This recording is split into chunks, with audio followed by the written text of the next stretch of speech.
Hello dear nursing officers, आप सबका स्वागत है टीएसएल में। मैं तरुण सैनी आप सबका बहुत बहुत आभार व्यक्त करता हूं और स्वागत करता हूं टीएसएल रात 9 बजे वाली क्लास में। देखिए डियर नर्सिंग ऑफिसर्स, आज जो हम ये क्लास रिले कर रहे हैं ये प्रीवियसली रिकॉर्डेड क्लास है। मतलब रात को 9 बजे, आज रात को 9 बजे किसी वजह से मैं अवेलेबल नहीं होने की वजह से ये क्लास मैंने समय से पहले रिकॉर्ड कर दी है, बट अभी ये आज ही रिकॉर्ड की हुई क्लास है जो आपको रिले होगी और वहीं से हमने इस क्लास को रिकॉर्ड किया है जहां से लास्ट क्लास में हमने इसको लेफ्ट किया था। ठीक है, तो अभी हम कोशिश करते हैं आगे इसको कंटिन्यू करने की। आज जो एपिसोड है वो है एपिसोड 136 नंबर की क्लास है। ये 136 नंबर की क्लास है। 135 कल एपिसोड हम कर चुके। देखिए जो हमें ये सीरीज प्रोवाइड कर रहे हैं ये बहुत इंपॉर्टेंट है। किसके लिए? नॉरसेट टाइप के क्वेश्चंस को सॉल्व करने के लिए या एनक्लेक्स आरएन टाइप के क्वेश्चंस को सॉल्व करने के लिए बहुत इंपॉर्टेंट है। ठीक है, अब हम जो कल हमने क्वेश्चन यहां पे दिया था आपको कि क्या क्वेश्चन आपको करके लाना है, उसके रिगार्डिंग बात करने की हम कोशिश यहां पे कर रहे हैं। ध्यान से आप इस बात को समझेंगे। मैं क्लास को कंटिन्यू कर रहा हूं, आगे लेके जा रहा हूं। रेडी हैं आप सभी लोग इस चीज के लिए? चलिए अब क्लास को हम आगे कर लेते हैं। देखिए सबसे पहले तो मैं तरुण सैनी टीएसएल परिवार की ओर से आप सबको रिपब्लिक डे की बहुत बहुत शुभकामनाएं देना चाहता हूं। आप सबको हैप्पी रिपब्लिक डे। और जिस वतन में हम रह रहे हैं उसके त्योहार है 15 अगस्त और 26 जनवरी, तो रिपब्लिक डे की बहुत बहुत शुभकामनाएं टीएसएल की ओर से आपको। दूसरी बात, एक और इंपॉर्टेंट इंफॉर्मेशन है आपके लिए, उसको भी समझने की कोशिश कीजिएगा जी। टीएसएल ने अभी जो रिसेंटली एक बैच के लिए रजिस्ट्रेशन ओपन की है उसमें जो 27 जनवरी से डेमो क्लासेस स्टार्ट होने वाले हैं, ये बैच नंबर आपके 10, जो बैच नंबर है ये कौन सा है? ऑनलाइन 10th नंबर का बैच है जिसमें 27 जनवरी यानी कि कल से क्लासेस स्टार्ट होने वाली हैं। डेमो क्लास स्टार्ट होने वाली है 9 बजे से 2 बजे तक लाइव क्लास चलेगी और सेम लाइव क्लास सेव भी रहेगी 1 ईयर तक। डिटेल्स में आगे और बता दूंगा। रजिस्ट्रेशन करने के लिए आज लास्ट डेट है रजिस्ट्रेशन का। कल सुबह 9 बजे से पहले पहले तक ही आप रजिस्ट्रेशन कर सकते हैं। इसके लिए ये आपके बोर्ड लाइन नंबर पे नंबर दिया हुआ है 8505968383 और डिस्क्रिप्शन में भी ये नंबर दिया हुआ है। नीचे बोर्ड लाइन पे भी ये नंबर आ रहा होगा, उस नंबर पे आप व्हाट्सएप करके भी रजिस्ट्रेशन करा सकते हैं, उसका प्रोसेस पूछ सकते हैं। और डिस्क्रिप्शन में भी मोबाइल एप्लीकेशन डाउनलोड करने का लिंक दिया हुआ है, वहां से भी आप मोबाइल एप्लीकेशन डाउनलोड करके डिटेल्स फिल करके रजिस्ट्रेशन फॉर बैच 10 को परचेज कर सकते हैं। दूसरी बात कि इस बैच की खासियत क्या होगी, देखिए ये बैच नंबर 10 होगा। दूसरा, ये प्योरली एक तरह का ऑनलाइन बैच है जिसमें 100 ही सीट होगी और 9 बजे से 2 बजे तक ही इसकी क्लासेज चलेंगी। दूसरी बात कि सारी की सारी लाइव क्लासेज होगी। लाइव क्लास मतलब टीचर लाइवली पढ़ाएगा, आप सवाल कर सकते हो टीचर से ड्यूरिंग दी क्लासेज, और ये 1 ईयर के लिए सेव भी रहेगी। यदि किसी स्टूडेंट को मान लो इंटरनेट कनेक्शन की दिक्कत है तो वो इनको जब उसके पास कनेक्शन हो तो डाउनलोड भी कर सकता है और डाउनलोडेड फॉर्म में भी क्लासेज को देख सकता है। और बात की जाए कि हर स्टूडेंट का जो भी चाहता है कि उसको इंडिविजुअली टीचर असेस करे, उसके लिए हम परफॉर्मेंस इवैल्यूएशन सेशन रखते हैं कि क्या उसकी वीकनेस है, क्या उसके स्ट्रेंथ पॉइंट है, उसको और क्या आगे करना चाहिए इंप्रूव करने के लिए कि नॉरसेट 22 को अचीव किया ही जा सके। और आगे के की पॉइंट्स की बात करें तो वीकली हम टेस्ट लेते हैं, प्रीफरेबल मंडे को ही होता है ये टेस्ट, जिससे स्टूडेंट को पता रहे कि जो भी हम कर रहे हैं वो सही दिशा में जा रहे हैं या नहीं जा रहे हैं। क्लास के अंदर ही साउंडर्स एंड मोस्बी के सभी क्वेश्चन भी सॉल्व कराए जाते हैं। रजिस्ट्रेशन करने के लिए ये नंबर दिया हुआ है, इससे कर सकते हैं, यहाँ डिस्क्रिप्शन में लिंक दिया हुआ है। टीएसएल मोबाइल एप्लीकेशन डाउनलोड कीजिए, 100 घंटे के तो फ्री ऑफ कॉस्ट आपको वैसे ही वीडियो उसके अंदर मिल जाएंगे। और रजिस्ट्रेशन फॉर बैच 10 के लिए रजिस्ट्रेशन कर सकते हैं 500 रुपए आपके रजिस्ट्रेशन में डिडक्ट होंगे, उसमें 27, 28, 29 की डेमो क्लासेज मिल जाएगी, सभी टीचर्स की क्लासेज इसमें आपको देखने को मिल जाएगी। यदि आपको अच्छा लगता है तो फिर आपको 9,500 और देके बैच परचेज करना है। यदि अच्छा नहीं लगता है तो ये 500 भी रिफंडेबल है, पूरी तरीके से रिफंडेबल है। यदि पढ़ना ही चाहते हैं तो ये चीज हम कर सकते हैं, और कोई जरूरी नहीं है कि भाई ये करना जरूरी है। ठीक है, कल की बात, कल का जो क्वेश्चन दिया था उस पे हम बात करने की कोशिश कर रहे हैं। ये हमने क्वेश्चन आपको दिया था कल, याद आया कुछ? हमने क्वेश्चन दिया था, प्रायोरिटी बेस्ड क्वेश्चन दिया था, इस पे हम बात कर रहे हैं। आपने जो भी आंसर दिए उन आंसर्स को मैंने पढ़ लिए, और जब तक ये वीडियो बनाया था तब तक अप्रोक्सीमेटली 49 या 50 कमेंट्स अब तक आ चुके हैं। तो मैं उसी के बियाप पे आगे जाने की कोशिश कर रहा हूं। क्या मैं पढ़ के बता रहा हूं कि क्वेश्चन कैसे, देखो वो ही सिंपल स्ट्रेटेजी काम में लेनी है जो पहले सीखी है। ठीक है, और ये एक नए लेवल का क्वेश्चन मैं आपके सामने लेके आया हूं, इसको समझने की कोशिश कीजिएगा। क्या, एक तो 1 to 1 वर्ड पढ़ना स्टेप फर्स्ट है, आपको भी पता है, मैंने भी आपको बताया हुआ। यदि नहीं पता है तो क्लास नंबर 130 से देखना शुरू कीजिए, ये 136 नंबर तक की है, सब कुछ समझ में आएगा कि ये नॉर्थ सेट और एनक्लेक्स आरएन का गेम होता कैसे है। ठीक है, तो देखो, on admission an elderly client appear disabled and is restless and confused during the second day on the admission unit. On the unit, a nurse approaches the client to administer the medication. The nurse is unable to identify the client because his wristband is missing.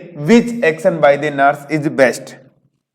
ठीक है, क्या question है? Question को reward किया जाए। मैंने आपको इतने दिनों से बता रहा हूं, क्वेश्चन को रिवॉर्ड करने का मतलब क्या है कि क्वेश्चन कहना क्या चाहता है, इसको डिसाइड करना। यदि ये डिसाइड हो गया तो फिर कोई दिक्कत आने वाली नहीं है कि क्वेश्चन कहना क्या चाहता है। पूरे लाइन को पढ़िए, पूरी लाइन को पढ़ने के बाद क्वेश्चन में यह समझ में आ रहा है कि एक पेशेंट कंफ्यूज्ड पेशेंट है, उसके लिए क्या होगा? Best way to identify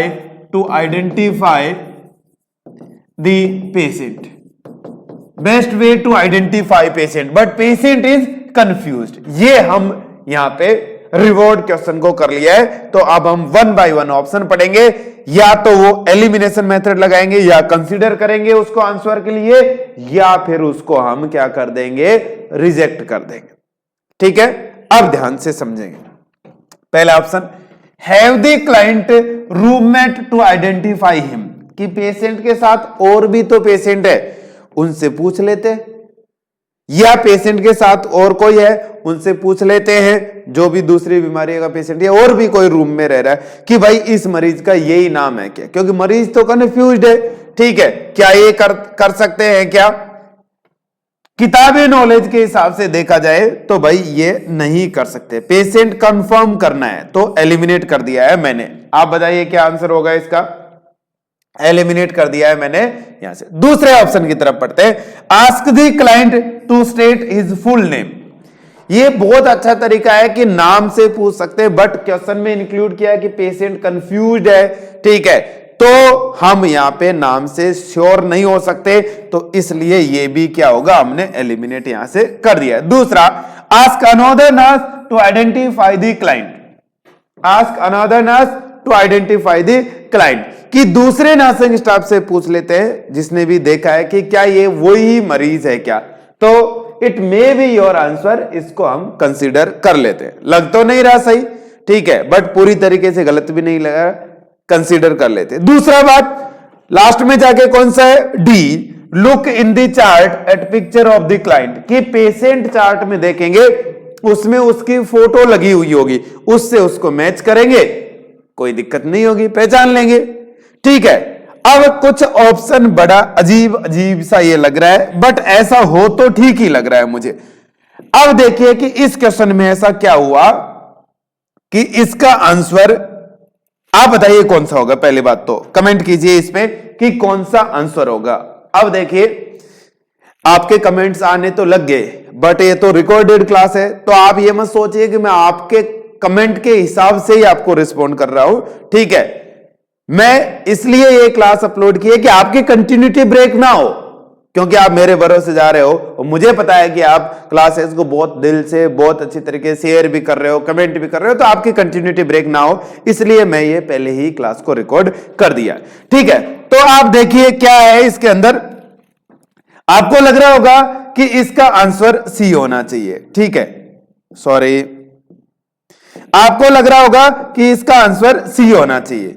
but यदि ऐसी कोई कहानी हो कि उसके क्लाइंट के पिक्चर लगी हुई हो, फोटो लगी हुई हो चार्ट में, तो उससे और भी क्लियर आइडेंटिफाई हो सकता है।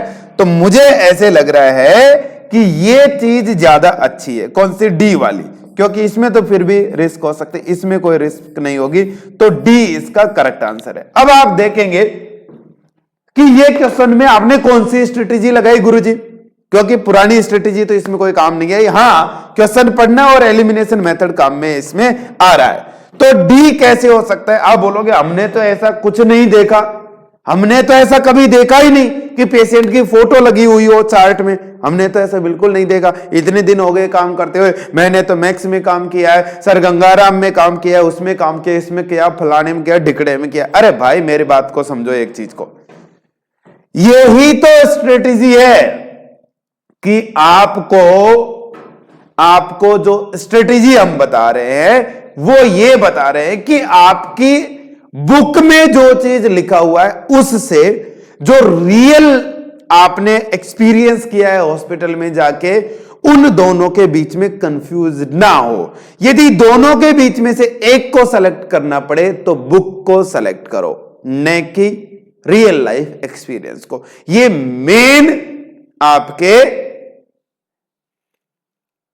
स्ट्रेटेजी है इसकी। अब इसने लिखा है कि लुक इन द चार्ट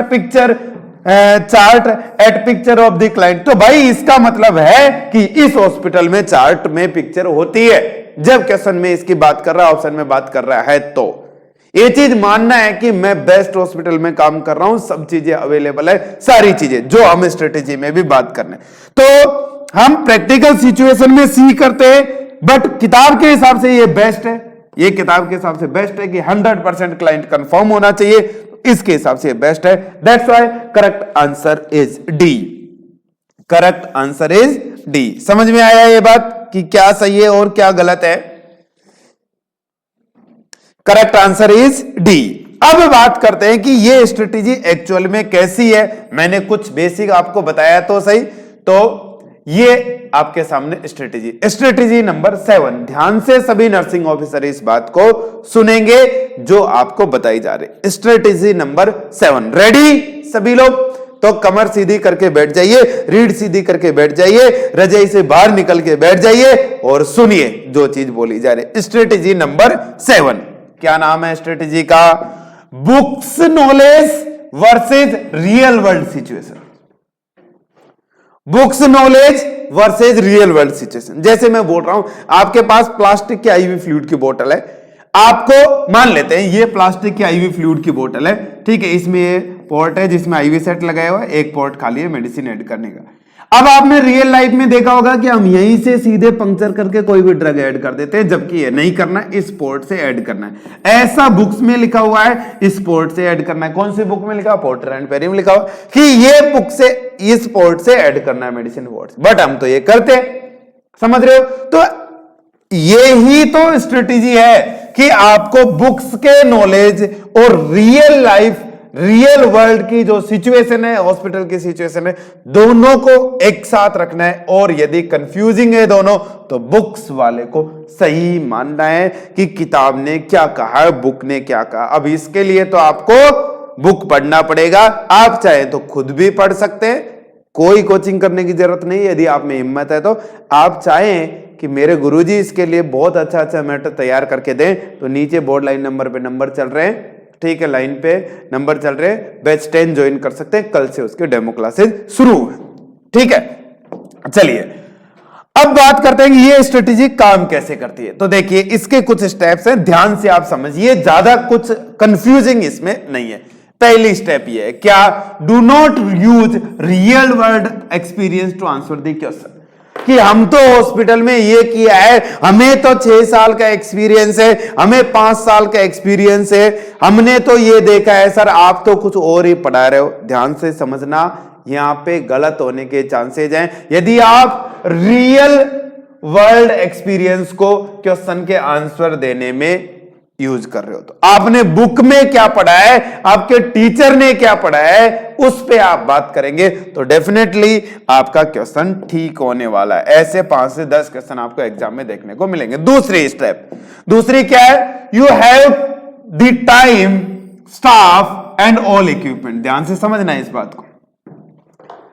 चाहे थ्योरी में कितनी बड़ी प्रोसेस लिख रखा हो, जैसे एक इंजेक्शन देना है, मान लो पहले से पेशेंट को आईवी फ्लूइड चल रहा है, तो एक इंजेक्शन देना है, तो क्या करना है, हमको उसको डिस्कनेक्ट करना है, आगे नीडल लगाने, स्टेरिलिटी मेंटेन करनी है, जो भी आईवी सेट था। उसके बाद इसको हमको नॉर्मल सलाइन से फ्लश करना है कैनुला को, फिर दूसरी ड्रग लेनी है, उसको इस पे पुश करना है, फिर नॉर्मल सलाइन से फिर से प्लस करना है, और फिर जाके दोबारा आईवी फ्लूइड कनेक्ट करना है। अब आप सोचते होंगे क्या हम इतना करते हैं, क्या नहीं करते, तो ये बुक बोलती है तो ये करना है, ठीक है। मतलब आंसर देते हुए जो बुक के क्वेश्चन है, जो ब्रूनर कह रही है, जो आपके पोर्टर एंड पेरी कह रही है, या फिर जो आपके टीचर्स ने थ्योरी पढ़ाई है या आपने पढ़ी है, तो इसके बारे में आपको ये चीज सोच के चलना है कि आपके पास सफिशिएंट स्टाफ है, क्वेश्चन में इंक्लूड नहीं किया है कि कम है, तो सफिशिएंट स्टाफ है, खूब टाइम है, और सारे इक्विपमेंट आपके पास है, हम अमेरिका में काम कर रहे हैं, ऐसे समझना है, तब जाके आंसर देना। तीसरी बात, 2 क्लियर यहां तक की। तीसरी बात क्या है, step third, think that you are caring only client given in question description. ध्यान से समझना, ये नहीं सोचना है कि मरीज को ये होगा, मरीज को वो होगा, मरीज को ये होगा।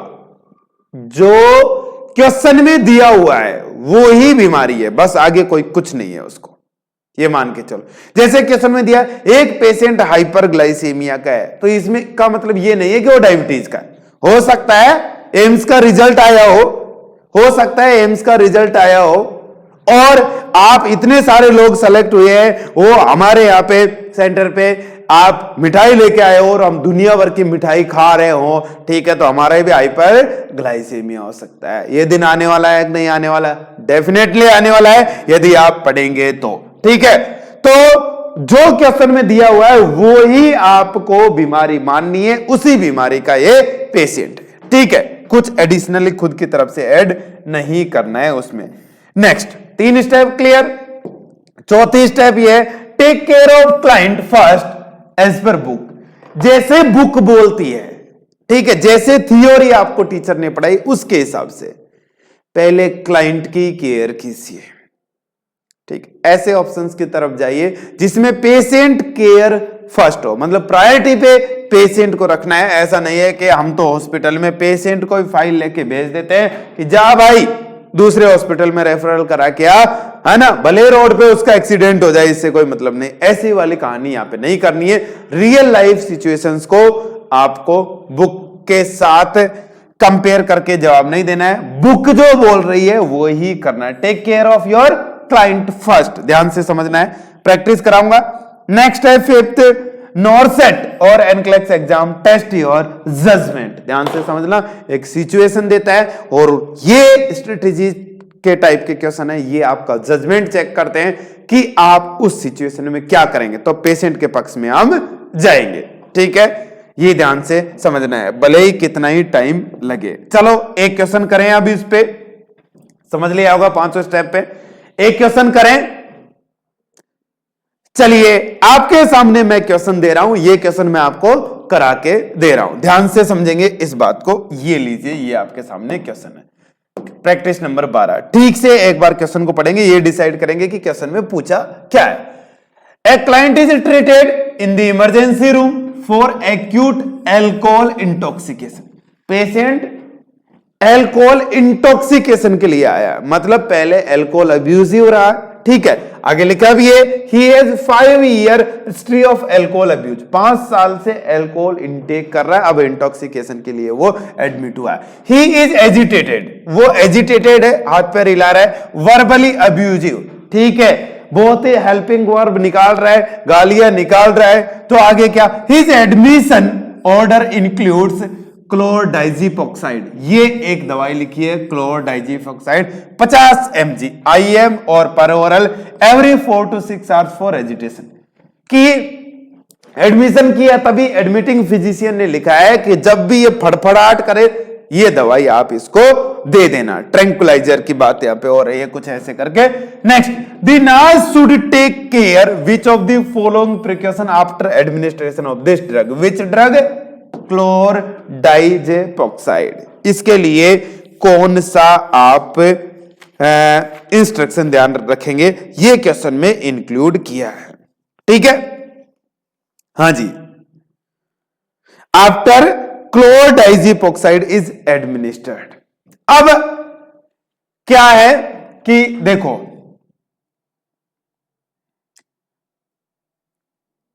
प्रिकॉशंस मतलब राइट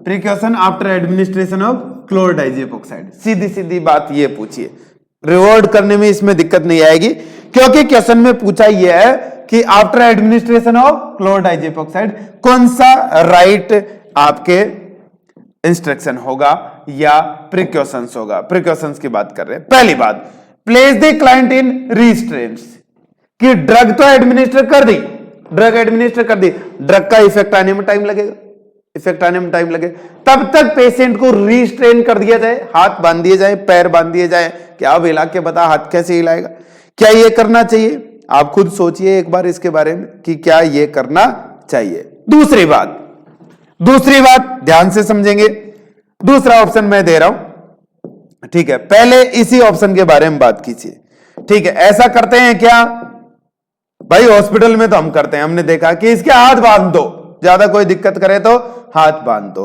बहुत पुअर चॉइस है, लास्ट चॉइस ये हो सकती है, ठीक है। चलो दूसरे ऑप्शन की तरफ जा रहे हैं, ये दूसरा ऑप्शन देखो, leave the client in the room by himself until the tranquilliser take effect, जब तक ये जो ट्रैंक्विलाइजर मतलब जो एजेंट है जो पेशेंट की एक्टिविटीज को कम कर देगा, ये जब तक इफेक्ट डाले तब तक के लिए पेशेंट को रूम के अंदर बंद करके लॉक कर देते हैं, अपने आप ही फड़फड़ाहट कर करा के बंद हो जाए। क्या ये करना चाहिए भाई? टेक क्लाइंट केयर फर्स्ट, पहले मरीज के बारे में सोचो, ठीक है। तो इसमें तो मरीज मर ही जाएगा या उसको नुकसान हो सकता है, तो मैं इसको क्या कर दे रहा हूं, एलिमिनेट यहां पे कर दे रहा हूं, ठीक है।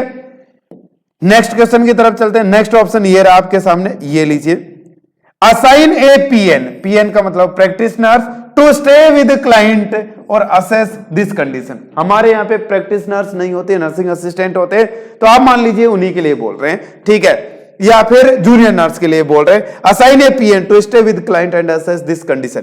एक प्रैक्टिस नर्स या एक लोअर लेवल की नर्स को हम उस पर अपॉइंट कर देंगे कि ये जब तक इफेक्ट नहीं देता है तब तक आप यहीं पेशेंट के साथ रहेंगे, ठीक है, और क्लाइंट की कंडीशन को असेस करते हैं। ये भी ठीक लग रहा है मुझे ऑप्शन, तो ठीक है। एक और देखा जाए तो ये आपके सामने ऑप्शन आ गया है, ठीक है। नीचे बोर्ड लाइन पे आपको ये चीज हो सकता है दिख ना रही हो, ठीक है, क्योंकि 1 मिनट प्लीज,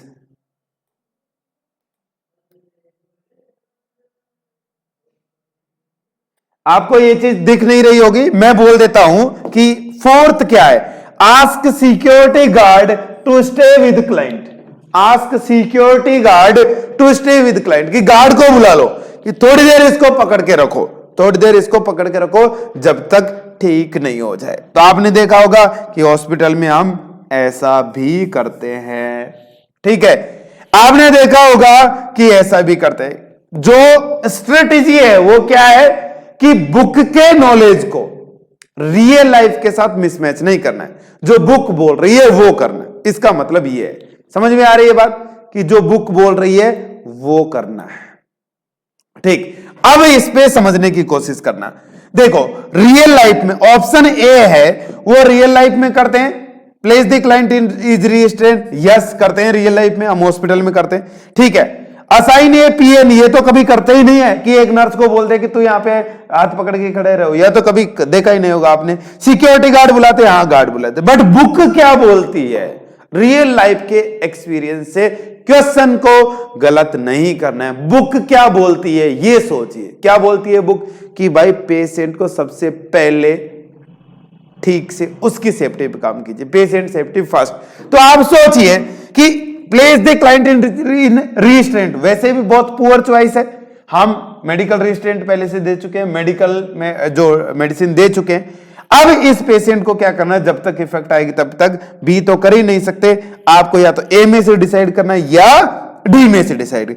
ए और डी रियल लाइफ की सिचुएशन है कि हम ऐसा करते हैं, गार्ड को बोल देते हैं इसको पकड़ के रखो, उतरने मत देना, ये कर देना, ठीक। एक्चुअल में क्या कर देना? बुक क्या बोलती है, पोर्टर एंड पेरी क्या बोलती है? असाइन ए नर्सिंग असिस्टेंट और प्रैक्टिस नर्स। अब यहां पे सेडेटिव दिया है तो प्रैक्टिस नर्स आप यहां पे असाइन कीजिए। Assign a practice nurse to stay with client and assess this condition. ये पेशेंट को करना, पेशेंट के साथ करना। समझ गए कि कैसे रियल लाइफ सिचुएशन से हमारे क्वेश्चन गलत हो सकते हैं। तो आपको एक इससे भी बचना है। आ गई ये बात समझ में? अब आपको एक और मैं क्वेश्चन यहां पे दे रहा हूं, ध्यान से समझना, ठीक है। जो भी आपके कमेंट दिक्कत हो कमेंट सेक्शन में बता देना। ये आपके सामने मैंने क्वेश्चन दिया है, ठीक। ये आपके 4 इसके ऑप्शन है, ठीक है। 4 इसके ऑप्शन है और 4 ऑप्शन दिख रहे हैं। इंटरेस्टिंग बात ये है, ठीक। इस क्वेश्चन का आप स्क्रीनशॉट ले लीजिए, सारे नर्सिंग ऑफिसर्स इस क्वेश्चन का स्क्रीनशॉट ले लीजिए। और इस क्वेश्चन का क्वेश्चन मैंने लिखा हुआ है, प्रैक्टिस नंबर 11, 12, 13, 3 आज हमने किए। इस क्वेश्चन का आंसर देना है। आंसर कैसे देना है? क्वेश्चन को रिवॉर्ड करना है, ठीक है। क्वेश्चन को क्या करना है? रिवॉर्ड। मतलब क्वेश्चन कहना क्या चाहता है वो खुद की लैंग्वेज में लिखना है, क्वेश्चन को रिवॉर्ड करना है। फिर ऑप्शंस, जैसे ए है उसको आपने एलिमिनेट किया या कंसीडर किया, क्यों किया है? ऑप्शन बी एलिमिनेट किया, कंसीडर किया, क्यों किया है? ऑप्शन सी एलिमिनेट किया, कंसीडर किया, क्यों किया है? Option D same. और आपको लास्ट में फाइनल ऑप्शन लिखना है कि क्या आपकी चॉइस क्या होगी, ठीक है। डियर नर्सिंग ऑफिसर, ये क्वेश्चन आपने इसका वो ले लिया होगा स्क्रीनशॉट, उम्मीद करता हूं, ठीक है। तो इस क्वेश्चन में आपको आंसर कमेंट सेक्शन में देना है। और मैं बोल रहा हूं कि आपने कल जो रिस्पांस दिया इसी की वजह से मुझे अर्ज हुई कि नहीं, मुझे मेरे स्टूडेंट्स की क्लास की कंटिन्यूटी को खराब नहीं करना है, इस वजह से मैंने ये रिकॉर्डेड क्लास आज अपलोड की, ठीक है। तो आप भी इस चीज में लगे रहिए, आप भी ब्रीच मत कीजिए, आप भी सवालों के जवाब दीजिए, आपके दोस्तों को शेयर कीजिए, क्लास को लाइक कर दीजिए, ठीक है।